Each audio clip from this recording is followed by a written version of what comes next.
Good morning. Ngasi lewa punumi ki card ki message hape tayi minara se ko lewa punumi number da aham bada number yang se number se 69 lere aduga color da angang baga gumba da minus shinu bibi ko ado aham bada card khan bira se ko haidi 3 cards ka tang lo thok jarage aduga timing of baso hape hajira ke ngasi gi oina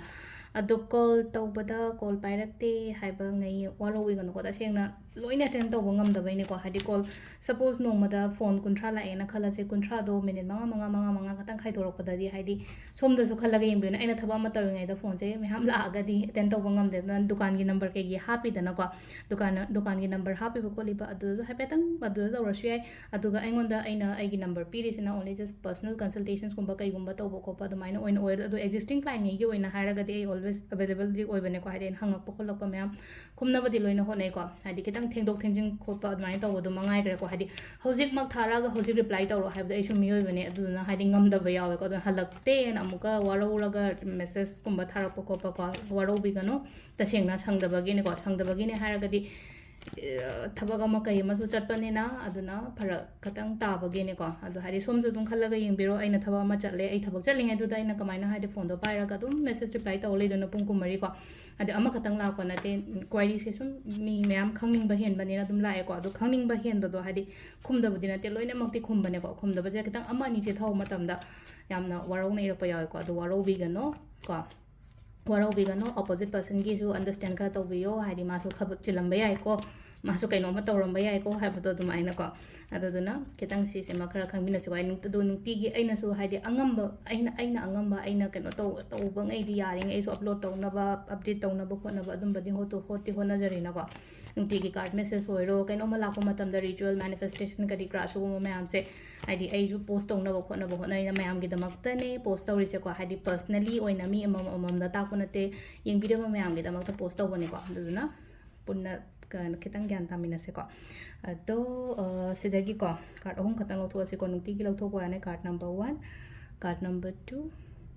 card number 3 ko 1 consider 2 consider draga 3 consider ko ahum sigi manung da ama khan bira se ko first card khan bangai ko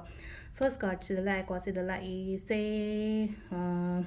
sida la I se nupi amagi symbol oina la ko hadi suppose nupi gumba yengbo oi ba taraga di mu manung gi yamna khanba oi ba do hadi ngasi gi oina hairasine ko simple oina hadi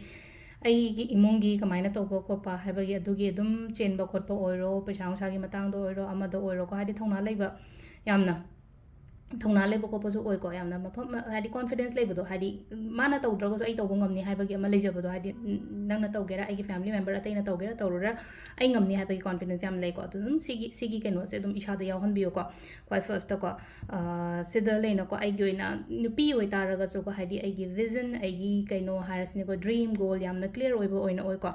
number 2 so mo ko su nupi gi symbol oina thole ko nupi gi symbol oina tholakpa haraga atradi kamaina no sida na mo hadi nupi gumba ma kai ma lei ima oigera iche oigera ai gi wife oigera hadi ai gi damakta